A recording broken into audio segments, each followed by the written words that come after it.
बिस्मिल्लाहिर्रहमानिर्रहीम। अस्सलाम वालेकुम। कुकिंग विद मोनी के साथ मैं हूँ मोनी अरशद। अल्लाह ताला आप सबका हामी नासिर हो। ना चिकन डलेगा, ना ही कीमा, ना गोश्त, फिर भी इतने मज़ा टेस्टी कबाब बनेंगे कि आप खुद भी हैरान रह जाएंगे। बनाएं और एक माह के लिए फ्रीज करें, मेहमानों को सर्व करें या फिर बच्चों के लंच बॉक्स में रखें। यकीन करें हर कोई आपकी समझदारी और सलीकामंदी की तारीफ करेगा। एक बर्तन में 2 टेबलस्पून कुकिंग ऑयल डालें। एक बड़े साइज़ का प्याज फाइन चॉप कर इसमें शामिल कर दें। 1 मिनट के लिए सौते करें। साथ ही एक बड़े साइज़ की गाजर लें, उसको कद्दूकस करें, वो भी इसमें शामिल कर लें। गाजर को भी आपने 1 मिनट के लिए सौते करना है। फ्लेम आपने थोड़ी हाई रखनी है ताकि सब्जियां पानी ना छोड़ें। फिर एक शिमला मिर्च लें, उसको बारीक काटें, वो भी इसमें शामिल कर लें। शिमला मिर्च को भी 1 मिनट तक पकाने के बाद इसमें बारीक कटी हुई बंद गोभी शामिल करें, 1 प्याली। इन तमाम सब्ज़ी को मिक्स करें।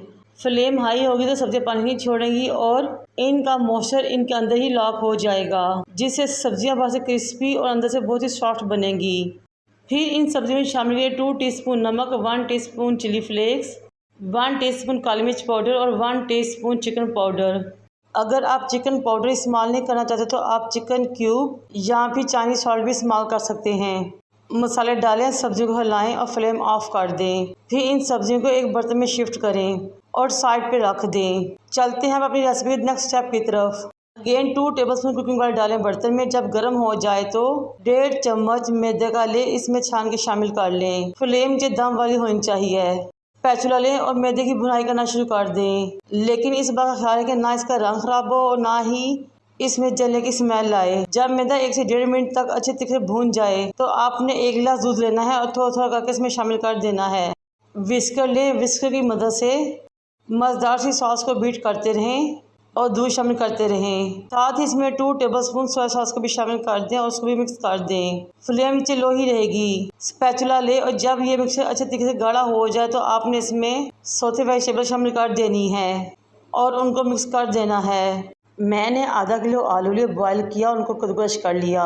जब ये तमाम वेजिटेबल मिक्स हो जाते हैं, इन कद्दूकस आलू को भी आपने इन वेजिटेबल्स में मिक्स कर देना है और फ्लेम अपने नीचे लो ही रखनी है। अब स्पैचुला की मदद से इन तमाम चीज़ को आपस में यकजा कर लें और मिक्स कर लें।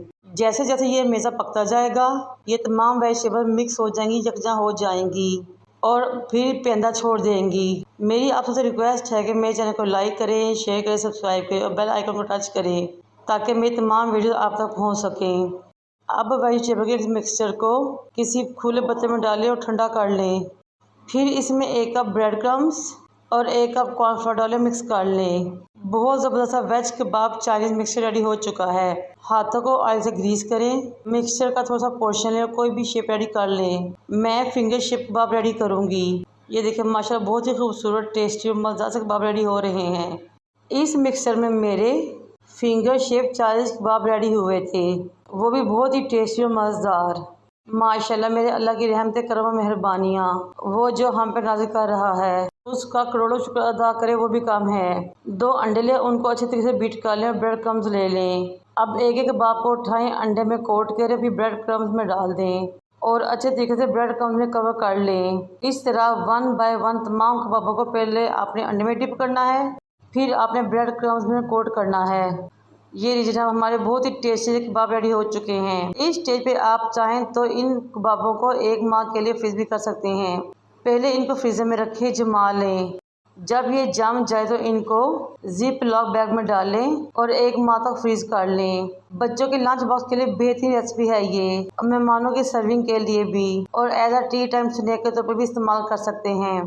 कुकिंग ऑयल गर्म करें, कबाबों को इसमें डालना शुरू करें। फ्लेम नीचे मीडियम टू लो हो। पहले 2 मिनट आपने कबाबों को नहीं हिलाना, फिर आपने आहिस्ता सा इनको हिलाते रहना है और गोल्डन कर लेना है। ये इतने मज़ेदार, टेस्टी और ज़बरदस्त कबाब बने थे कि मेरी गारंटी है कि ऑयल गंदा नहीं होगा। ना तो कबाब खोलेंगे और ना ही ब्रेड क्रम्स का एक ज़रा भी आपके ऑयल को गंदा करेगा। ऑयल बिल्कुल नीट रहेगा। माशाल्लाह से चाइनीज़ वेज कबाब रेडी हो चुके हैं। इनको निकाले, केचप के साथ सर्व करें। आपने देखा कि माशाल्लाह इतने मज़ेदार टेस्टी कबाब, ना इनमें चिकन डाला ना ही कीमा, फिर भी थोड़ी सी मेहनत है, बहुत ही ज़बरदस्त और बहुत ज़्यादा क्वांटिटी में कबाब रेडी हो चुके हैं। बाहर से क्रिस्पी और क्रंची, अंदर से बहुत ही सॉफ्ट और जायके का तो जवाब ही नहीं। यकीन किया तमाम कबाब और टिक्कियाँ भूल जाएंगे इंशाल्लाह ताला। मेरी इस रेसिपी को ट्राई कीजिएगा, अपने फीडबैक से आगाह कीजिएगा। मुझे और मेरे वालिदैन को दुआ में याद रखें। अल्लाह हाफिज़।